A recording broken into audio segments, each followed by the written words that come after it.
Her true story. From Washington.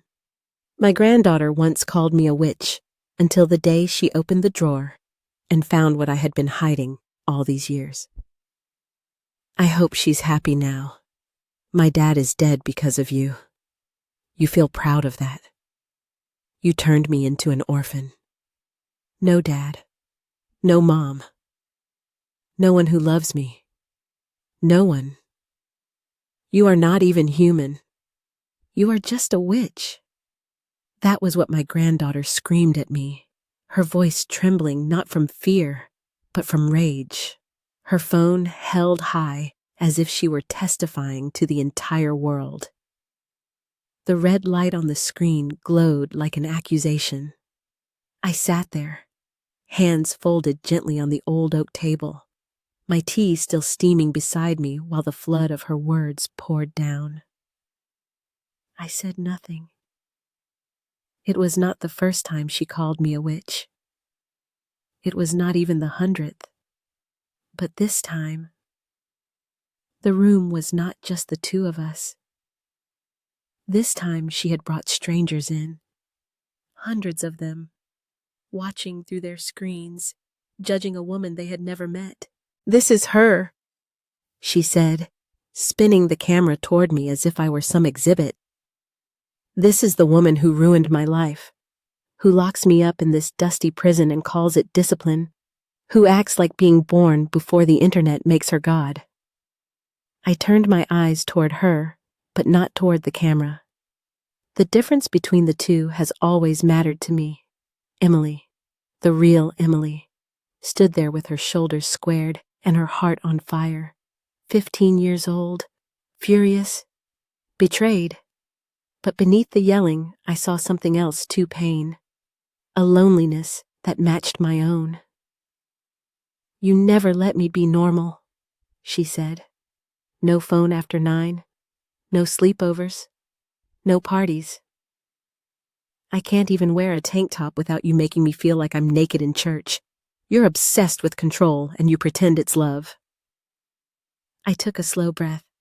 My hand trembled as I reached for my cup, but I steadied it before she could see. "You never told me what happened to my dad," she continued, her voice cracking. "You never told me where my mom went. You just kept me here like some broken doll you're afraid someone might fix. I'm not your redemption story. I'm not your secret. I'm a person, and I'm done letting you treat me like I owe you silence." Still, I said nothing, because what could I say? She was not wrong to feel abandoned. She was not wrong to be angry.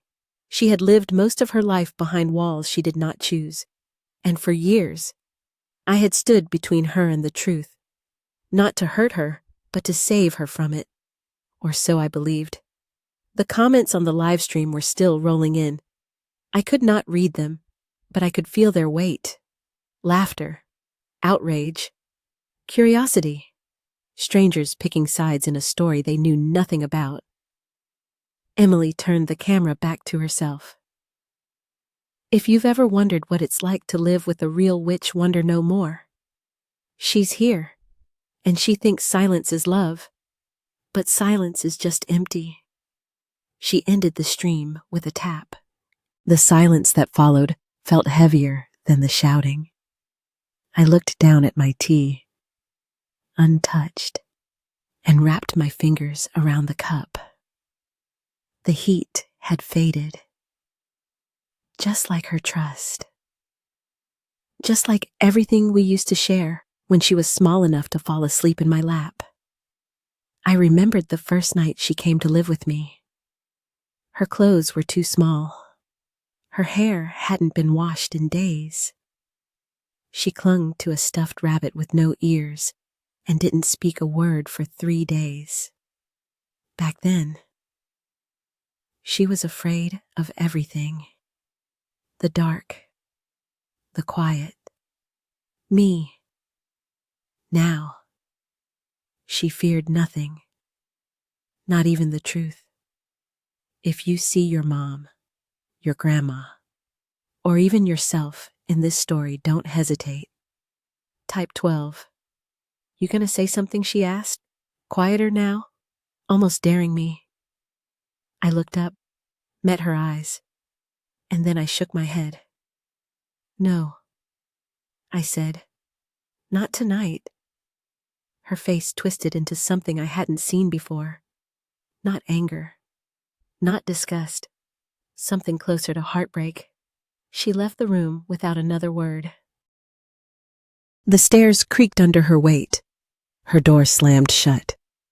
I remained at the table, the light above flickering just slightly. I listened to the refrigerator hum, the wind outside brushing against the windows, the ticking of the clock like a pulse refusing to die. I had known this moment would come. It had been coming for years. Each rule I enforced, each story I refused to tell, each bedtime when she asked where her mother was, and I answered only with a story about angels. She had asked me once when she was 10, "Why don't I have a mom like other kids?" I had looked out the window then, at the trees bending in the wind, and simply said, "Some mothers aren't born knowing how to love." That answer had not satisfied her, but it was all I could give. There were things I had locked away in drawers, in boxes, in the deepest corners of my heart. Not because I was ashamed, but because I believed, perhaps wrongly, that love meant bearing the weight alone. Before we start, please take a moment to like and subscribe. Try to watch the videos as long as possible by watching more often. YouTube will promote these stories to a larger audience, grow your channel, and bring you more interesting things. Let's start now. Now I wondered if I had mistaken silence for protection, because silence, in the end, had turned my granddaughter into a stranger, into a girl who could scream into a camera and call me a witch while hundreds watched like it was a reality show. She didn't know. She didn't know what I took her from, what I kept her from, what her father begged me to do with his final breath on paper. And yet, somehow, in that moment, I was not angry with her. I was only tired. Tired of carrying a truth too heavy to name. Tired of pretending that survival did not come at a cost. Tired of being the villain in a story where I had only ever tried to love the best way I could. As the lights dimmed and the clock ticked into midnight, I sat alone in that kitchen and thought, if she must hate me, let her hate me now, so that one day, maybe, she can forgive herself for not knowing. Emily came to live with me when she was 7 years old. Her mother was lost to things I do not have polite words for. Her father, my son, disappeared one night and never came back. No goodbye. No explanation. Just a voicemail that said, "Take care of her. Mom, I can't anymore." And then, silence. I picked Emily up from a one-bedroom apartment that smelled like sweat and smoke. Her shoes were too small. Her lips were chapped. She held a doll missing one eye and didn't speak for the entire car ride home. When we pulled into my driveway, she looked up at the trees surrounding the house and whispered, "Is this where the witch lives?" I said nothing. I did not hold her hand. I led her to the guest room and told her to unpack what she could. I made oatmeal for dinner, and we ate in silence. She didn't cry. I think she was too tired. That was the beginning. I was not soft with her. I won't pretend I was. I fed her. I clothed her. I made sure she had clean sheets and warm socks and a roof that did not leak. But I did not tuck her in at night. I did not read bedtime stories. I did not kiss her forehead and tell her she was special. I was afraid of getting too close because I knew one day she would leave me, and I did not want it to hurt more than it already would. As she grew, the silence between us stretched. I set rules. I had to. No phones after 9. No crop tops or short shorts. No makeup before high school. No sleepovers unless I spoke to the parents myself. No parties where there would be boys or alcohol or both. No wandering through the woods at dusk. No TikTok. No Snapchat. No lying. Every rule came from somewhere. A mistake I had seen. A danger I had known. But to her, they were shackles. At school, the kids called me the witch on the hill. I knew that too. Kids laugh at what they do not understand. I became a character to them. An old woman in a gray house who didn't trust the world and kept her granddaughter locked away from it. And Emily, God bless her, just wanted to be normal. She wanted to wear what the other girls wore, talk the way they talked, laugh about things that I could not find funny. She wanted to blend in, but I would not let her. I was not raising her to fit in. I was raising her to survive. Still, the price was high. She began to resent me around age 12. That's when she got clever. That's when she stopped asking and started hiding. She would sneak a phone into her room and stay up whispering into it under the covers. I would find wrappers from candy I never bought hidden behind her dresser. Her browser history showed searches like how to run away at 13 and emancipation for minors. And one day, I heard laughter from the porch and opened the door to find her and 2 of her friends huddled around a phone. They were watching a video she had made. It showed me cooking in the kitchen. The camera was shaky, hidden behind the hallway door. I was humming an old hymn my mother used to sing and stirring a pot of stew. The lighting made my face look hollow, the shadows under my eyes more sunken than they were. She had added sound effects, cackling, thunder. The caption read, "Caught my witch grandma summoning something in the stew." I said nothing then. I closed the door. But that night, I wept. Not because I was hurt. I had been called worse, but because I saw how far I had pushed her without ever offering her a hand to hold. I had become the villain in her story. The video didn't go viral at first. Just a few likes. A few comments. "This is hilarious. She looks possessed. Lamau? Does she eat rats?" Emily laughed when she read them. She showed me once, mocking the way I squinted at the phone. "You've got fans," she said. I did not laugh. Weeks passed. Then she posted another one. This time, she staged it, placed a candle in the window, played Gregorian chants from her Bluetooth speaker, hid under the table and filmed my shadow against the kitchen wall. The caption, "Witch grandma caught doing rituals at midnight." It exploded. Tens of thousands of views, hundreds of comments, a few offers from people asking if she wanted to collaborate on a haunted series. She didn't take them, but she liked the attention. I pretended not to see. Until the day I couldn't. She had just posted a new one. I was cleaning green beans at the sink when she burst in, laughing, phone in hand. "You have to see this, Gran," she said, flipping the screen around. "Your face is priceless." The video was me again. This time, asleep in my chair, twitching slightly in a dream. She had added creepy violin music and zoomed in on my mouth, which was half open.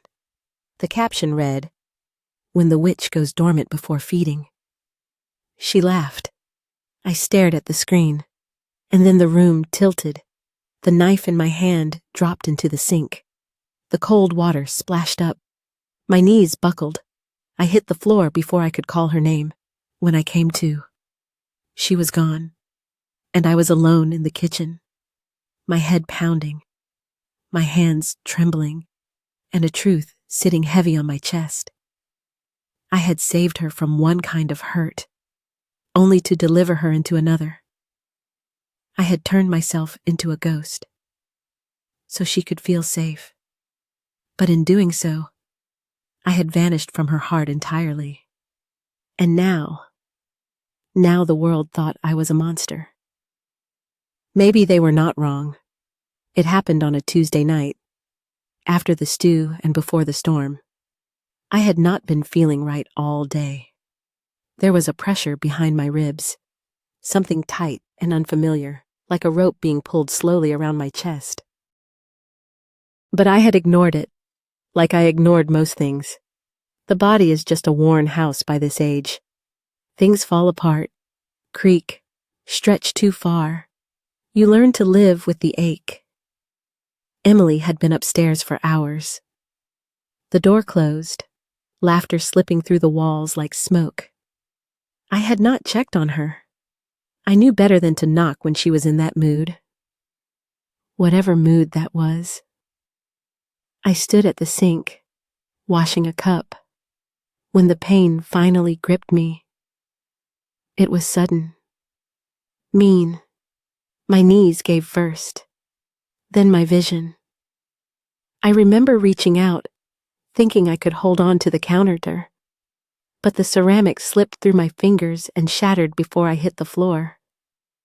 I do not remember the rest. They told me later that it was Mrs.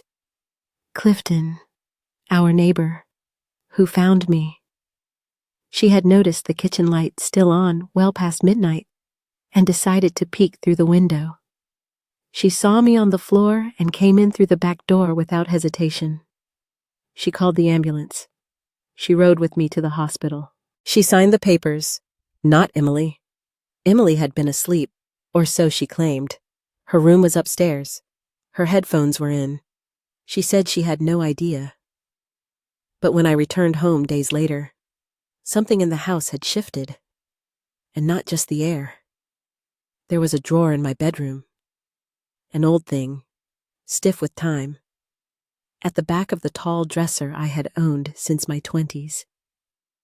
It was locked, always locked, but I found it cracked open, and the key, once worn on a chain around my neck, was missing from my jewelry tray. I knew immediately what had happened. She had opened the drawer. She had found the box. That wooden box was never meant to be discovered. Not by her. Not like that. I had kept it hidden not because it was shameful, but because it was sacred. It held the pieces of a life I had tried to keep from collapsing entirely. A collection of things I read when I needed to remember that I had done something good, once, something brave, or at least something necessary.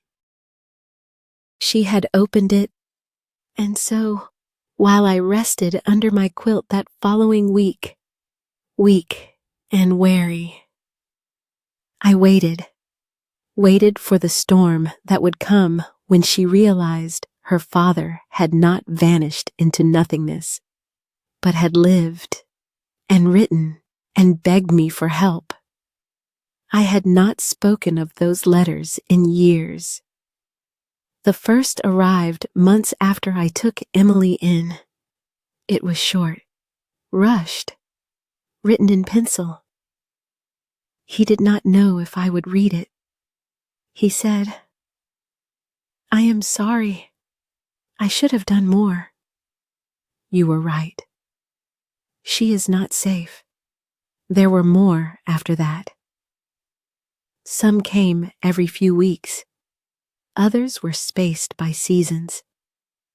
Sometimes he wrote from his car, from a borrowed address, from a place with no return. They were not love letters, not in the romantic sense, but they were full of desperation and guilt, and something deeper than apology. They were the ramblings of a man trying to become a father while drowning under the shame of having failed already. He wrote about Emily, how she used to cry when the lights flickered, how she clung to a blanket that smelled like smoke. He wrote about her mother, how the addiction had sharpened her voice into a blade, how she had once traded Emily's school shoes for pills. And he wrote about me, He wrote, "I know you think I am weak. You are not wrong, but please, please keep her. Please let her stay." I read those letters again the day after I came home from the hospital. I pulled the box from the drawer myself this time. Not because I had changed my mind, but because now it was too late to protect the secret.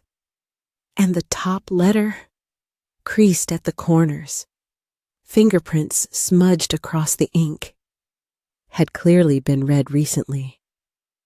It was the one he had written after I refused to let him take Emily back. He had come to the house one night, shouting from the porch.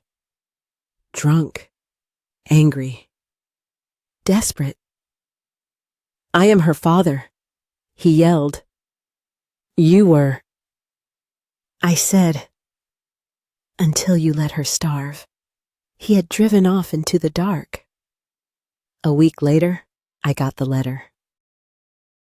It said, "If anything happens to me, tell her I tried. Tell her I fought. But if she grows up hating me, let her. Let her be angry. At least she will still be alive.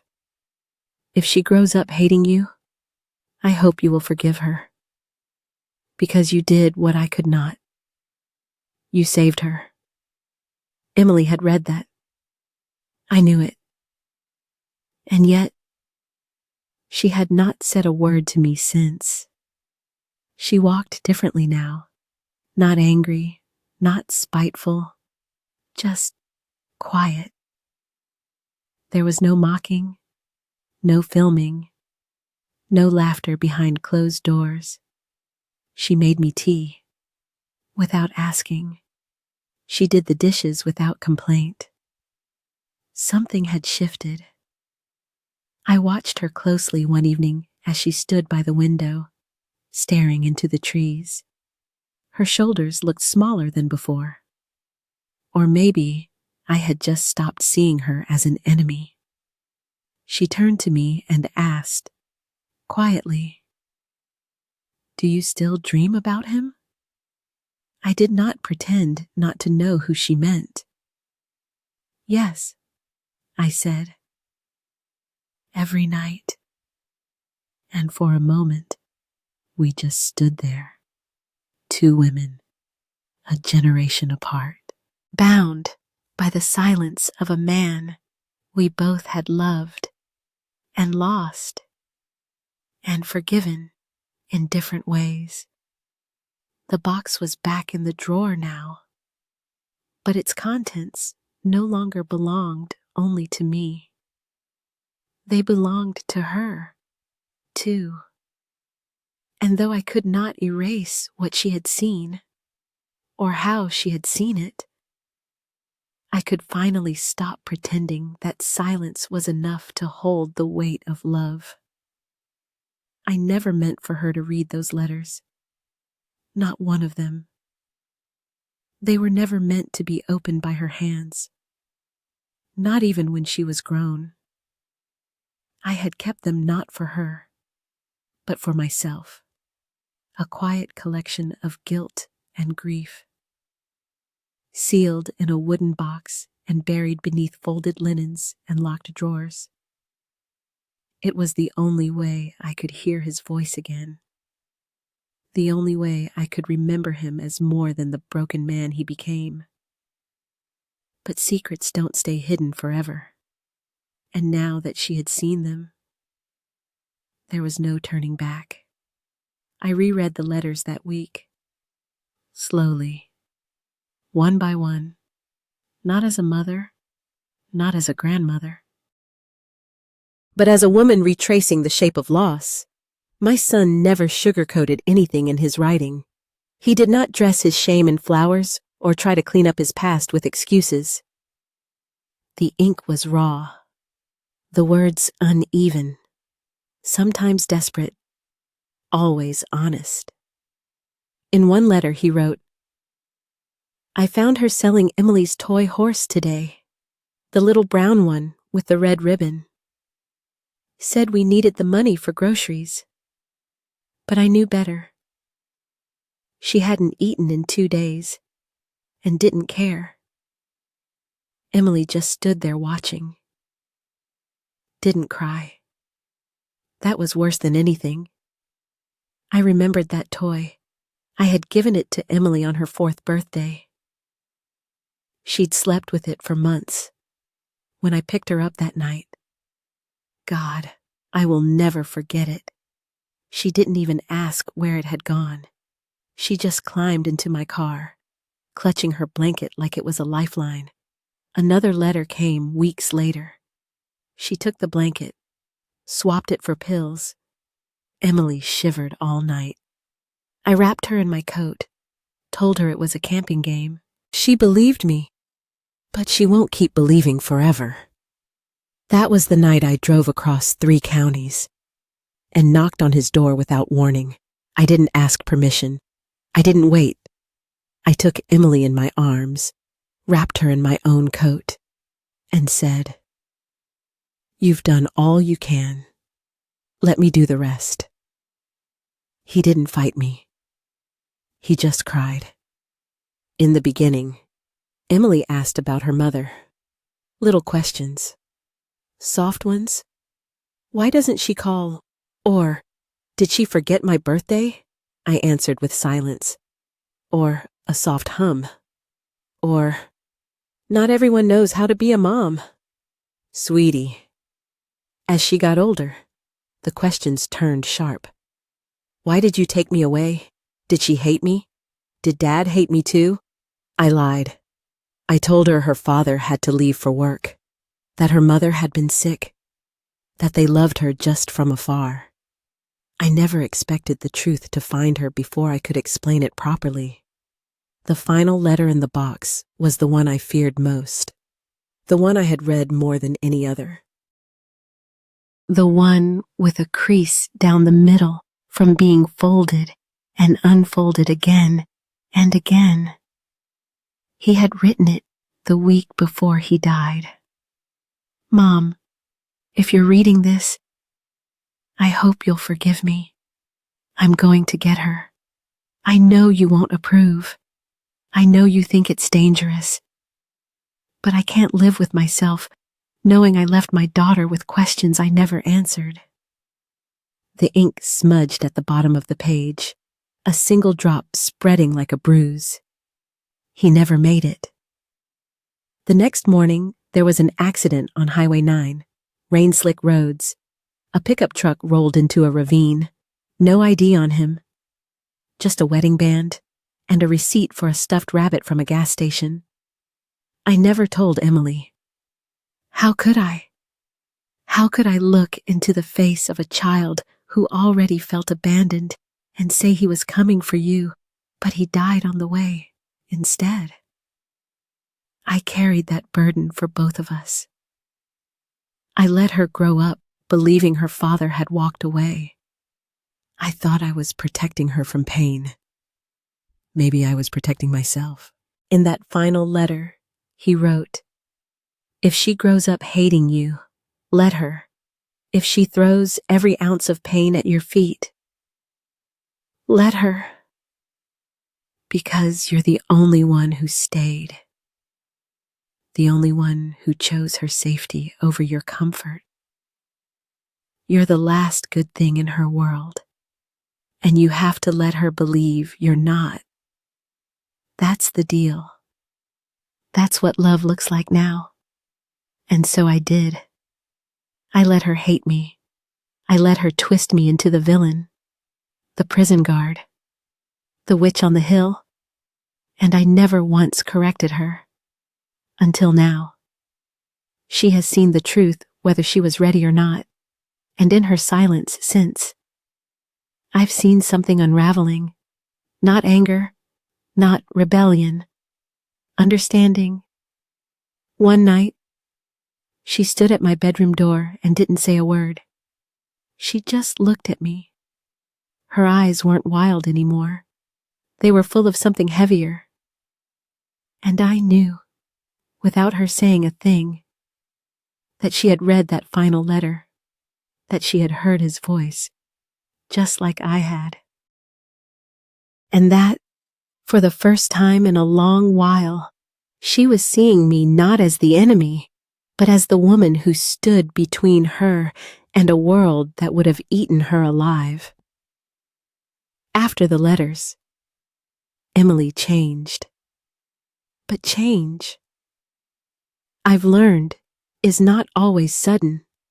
It comes in small movements, quiet ones.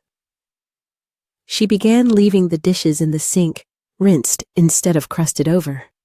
She asked if I needed anything from the store, though she never waited for my answer. She made 2 cups of tea at night instead of 1, and left mine on the counter, wordless but warm. Then, one morning, I noticed she had taken the old newspaper box from the attic. I said nothing. I knew what she was doing. She was chasing ghosts. And this time, I let her. She spent hours reading microfilm at the library, scrolling through pages of local obituaries and police reports. She borrowed yearbooks from neighbors who still remembered her father as a boy. She interviewed Mrs. Clifton, the postman, even the old man at the gas station who had sold my son coffee every morning, the year before he died. She was trying to trace a line through the silence I had built. I let her because it was time. I saw the moment the truth landed. It was late. She came home with her jacket soaked through and her eyes rimmed red. I was crocheting in the living room. She stood in the doorway, clutching a photocopy in one hand. A death notice. Single vehicle accident. Highway 9. Slippery roads. No foul play suspected. Was he coming to get me? She asked, her voice barely above a breath. I looked at her, at the paper, at the girl who still called me her jailer only weeks ago. Yes, I said, and that one word made her knees give. She sank onto the couch across from me, arms limp at her sides. He was coming for me, she whispered. And I never knew. I set my yarn aside. You were 7, I said softly. You were just a little girl. You did not need to carry that. But I do now, she said. I carry it now. She stayed there for a long time, staring at nothing. I thought she might cry. I thought she might scream. But instead, she asked, why did you never tell me I folded my hands in my lap? Because if you had known, I said, you would have blamed yourself. You would have wondered if your anger made him come, if your sadness called him back, if your need became a death sentence. She looked at me, eyes wide, trembling, and I would rather, I said, be hated by you than have you hate yourself. The silence that followed was not empty. It was full, thick, sacred. She reached into her coat pocket and pulled out another paper. This one, a printed email from a county clerk. His name, the date of the crash, an inventory of what was found in the vehicle. No drugs, no alcohol, just a suitcase, half packed, a stuffed rabbit, and a letter addressed to me. Never mailed. Did you know? She asked. I nodded. The police called me the next morning, said, he had me listed as next of kin, and you never told anyone. I told the coroner where to send the remains. I told the cemetery which plot to dig. I told the grass where to grow. She shook her head. No funeral, no. Just me and him and the dirt. She covered her face with both hands, the paper fluttering to the ground. I watched her shoulders shake, and for a moment, she looked so much like her father that it stole the breath from my lungs. Then she asked the question I had never expected to hear. if I don't hate you anymore?" she said. "Do you forgive me?"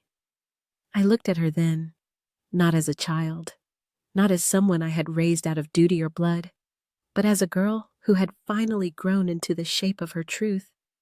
I smiled, and I said, "There is nothing to forgive, because there wasn't. Because love, when it is real, does not keep a ledger. It does not wait for apologies or make lists of wrongs. It simply endures, quietly, without need for recognition." She got up and came to sit beside me. For the first time in years, she rested her head on my shoulder. I stroked her hair. She didn't pull away. And in that moment, I realized I had done something right. Not everything, but something. I had not saved my son. I had not stopped the car, or changed the road, or made the rain stop falling that night. But I had kept his daughter alive. And now, at last, she knew that. The phone was propped up on a makeshift stand, made from books and a candle jar. Emily adjusted the angle twice, then stepped back and smoothed her shirt. She was wearing one of my cardigans, oversized on her frame, sleeves bunching at the wrists. I sat quietly in the armchair by the window, the same spot I had occupied for years, watching seasons change and words remain unsaid. But not today. Today, she was going to speak. She took a breath, deep and shaky, then tapped the button to go live. "Hi," she said. "I don't really know how to start this, but I guess I should begin by saying I was wrong." There were already a few dozen people watching, her followers, many of whom had liked, shared, and laughed at videos she had once posted of me, of the witch, of the woman with too many rules and not enough softness. Emily continued, "You've probably seen my videos, the ones where I made fun of my grandma, where I said she was controlling, where I said she was cruel. And honestly, at the time, I believed it." She glanced over at me for just a second. Her eyes didn't flinch. But I found something a few weeks ago. A box. Letters. Stories I was never supposed to read. But I did. And now I know the truth. She paused, swallowing hard. My mom was addicted. She left. My dad. He didn't abandon me like I thought. He died, coming back for me, trying to bring me home, the home he thought I'd never forgive him for leaving. The comments started to roll in. Hearts. Question marks. A few.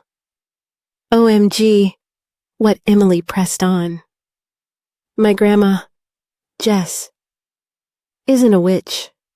She's not a villain. She's the one who stepped in when my parents fell apart. She's the one who made sure I ate, who made sure I didn't get taken away, or lost, or worse. But instead of thanking her, I hated her. I called her names. I recorded her without her permission. I put her pain online and laughed about it. She exhaled. There's one letter I keep thinking about. It's from my dad. He said, "If she grows up hating you, let her. At least she'll still be alive." That's how much she loved me. That's how much she gave up to protect me. Emily looked at the screen again, voice steady now. Due to the people who thought my videos were funny, who commented with laughing emojis and called her a freak, I need you to know, you were laughing at someone who saved my life. And I let you. That's on me. She stepped closer to the camera then, just enough for her eyes to fill the frame. To my grandma, she said, her voice cracking for the first time. I'm sorry. I didn't move. Not yet. Emily turned slightly, so the camera caught both of us in the shot. Me, sitting in my worn armchair, hands folded in my lap, eyes calm. She said, "If she's a witch, then she's the kind that stands between a child and the darkness, the kind that holds the storm back with her bare hands." The screen filled with hearts. A few people typed, "I'm crying. This is beautiful. Forgive her. Please." I didn't cry. I just nodded once. Then I said, "For all of them to hear. You didn't know. Now you do. That's enough." Emily didn't say anything after that. She ended the live stream quietly. No dramatic flourish. Just a swipe of her thumb, and the screen went black. We sat in silence for a moment after. Then she crossed the room and knelt beside my chair. "Can't take it back," she whispered.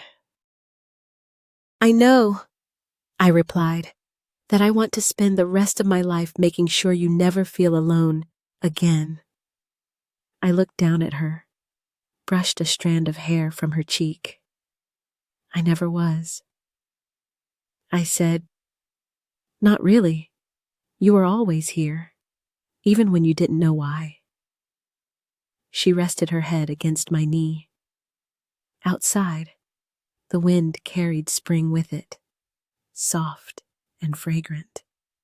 And inside, I felt, for the first time in a very long time, light. I do not know the exact moment I stopped being the witch in her eyes. There was no dramatic scene, no sweeping music or grand apology drawn in tears. It just shifted, slowly, gently, like spring creeping into the bones of winter. One morning, I woke up and realized Emily had started calling me Gran more than her. She laughed in the kitchen instead of filming in secret. She touched my hand when she passed the salt. She lingered after dinner, and I, in return, softened in places I thought had turned to stone. For the first time in years, our home was not silent. We filled it with small sounds, banter over burnt toast, the radio humming old country songs, the scrape of chairs pulled close together, the hush of pages turning as we worked on a scrapbook. She insisted we build together. She had found my old photo boxes one afternoon and spent hours going through them, asking who each person was, what each face meant. Some names I had not spoken aloud in decades, some memories I thought had long turned to dust, came rushing back as I pointed and smiled and sometimes cried. "This was your dad at 7, I said, holding up a picture of him in a paper crown made of tinfoil.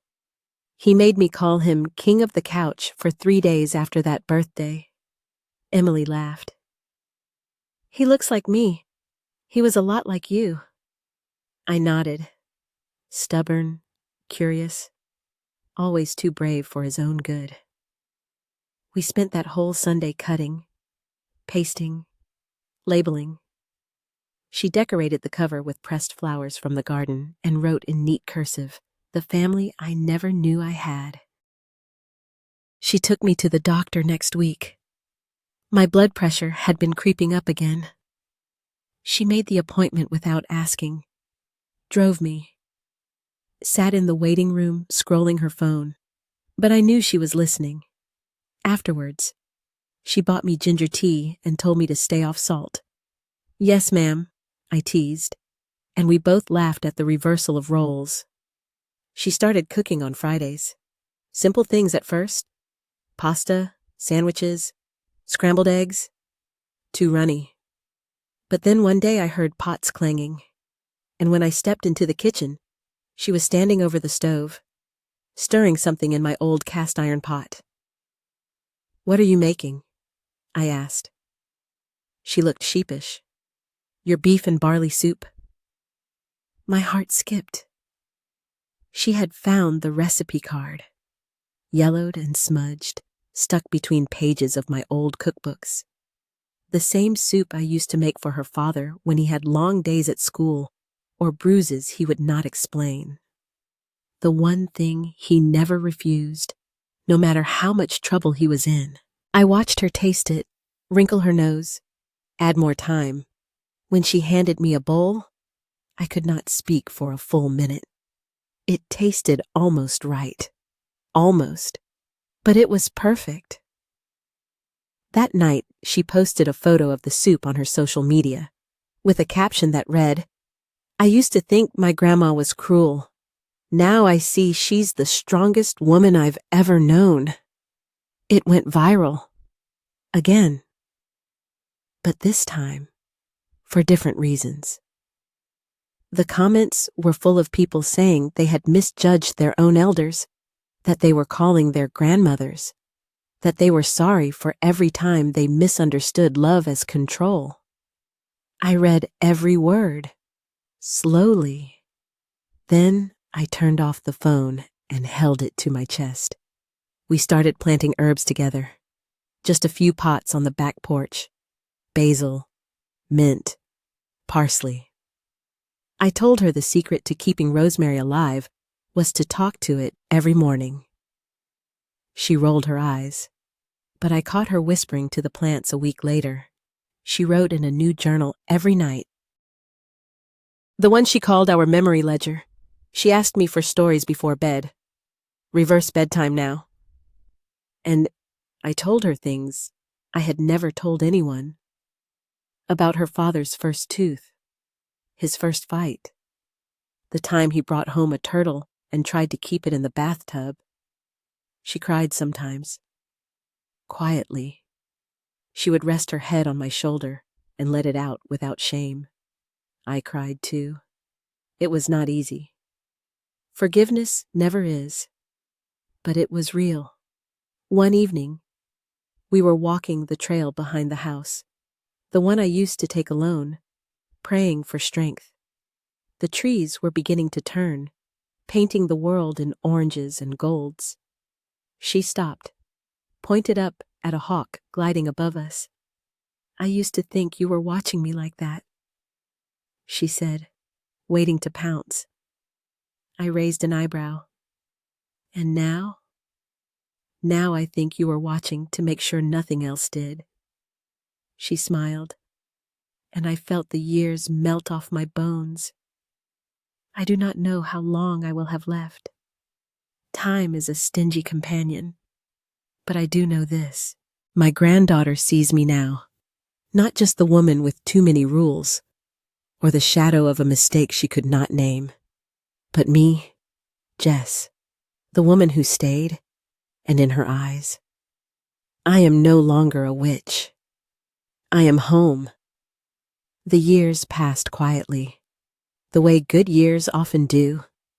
Emily grew up, not just in height or voice or the shape of her shoulders, but in spirit, the kind of growth you do not see in mirrors, only in moments. She finished school, then college, then came back home. Not out of necessity, but choice. That choice meant more to me than any diploma ever could. She started a small farm initiative right here in our county. Clean crops, honest work, no chemicals, no cutting corners. She called it Second Soil, a name she said came from us, from the idea that even wounded land could grow something beautiful again. If you tended to it right, she became a quiet force in the community, spoke at town halls, helped rebuild the farmers market, got kids from the local high school involved in planting and harvesting.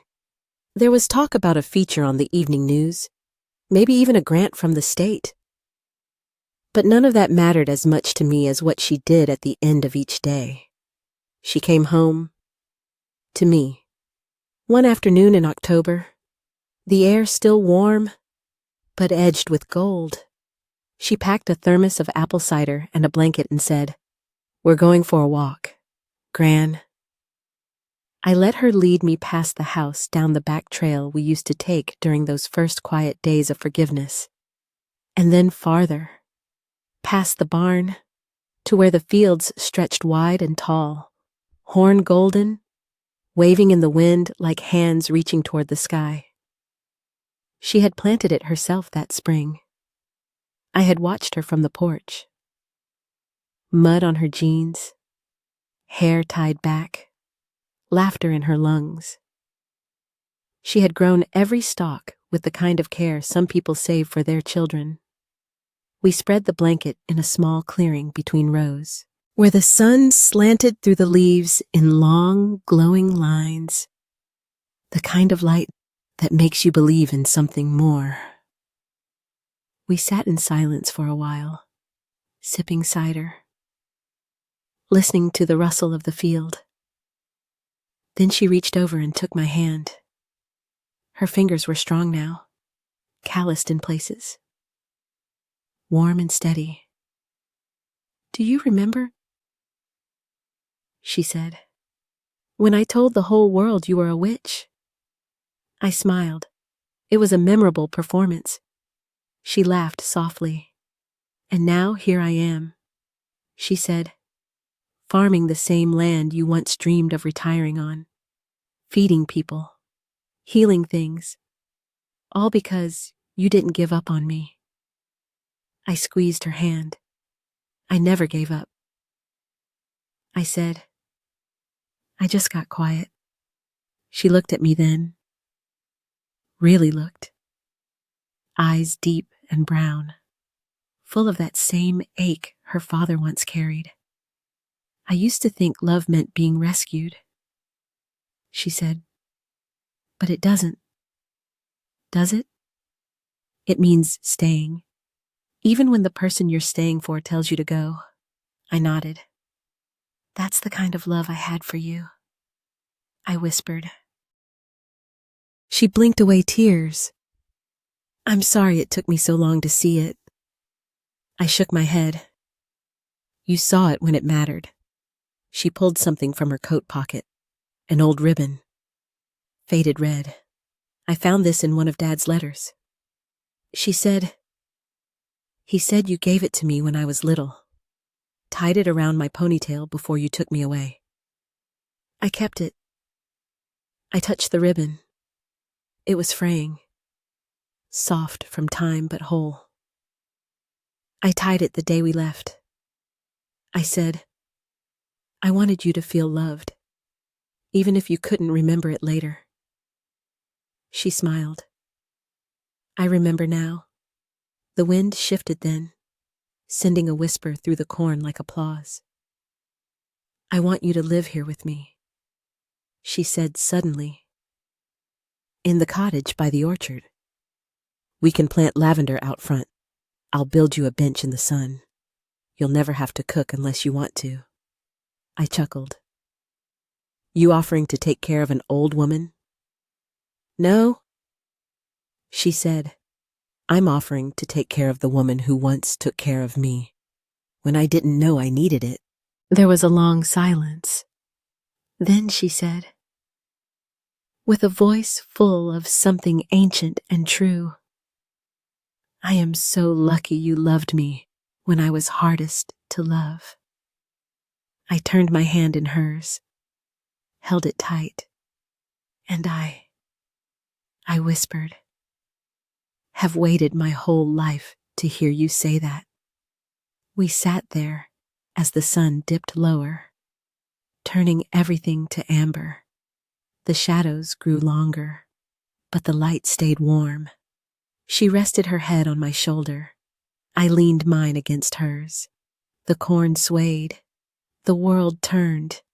And for the first time in a long, long time, I felt not just peace, but purpose. My life, as messy and painful and quiet as it had been, had meant something. It had grown something. Thank you for listening to my story. Not a fairy tale, but the truth that stayed silent for far too long. If you've ever been misunderstood, ever loved in silence, ever sacrificed, without anyone noticing, then I hope this story found a place in your heart. Please subscribe to Grandma True Stories so you never miss another memory. From the quiet women who walked through storms and still chose love, because when a grandmother speaks, the world should listen. We'll meet again.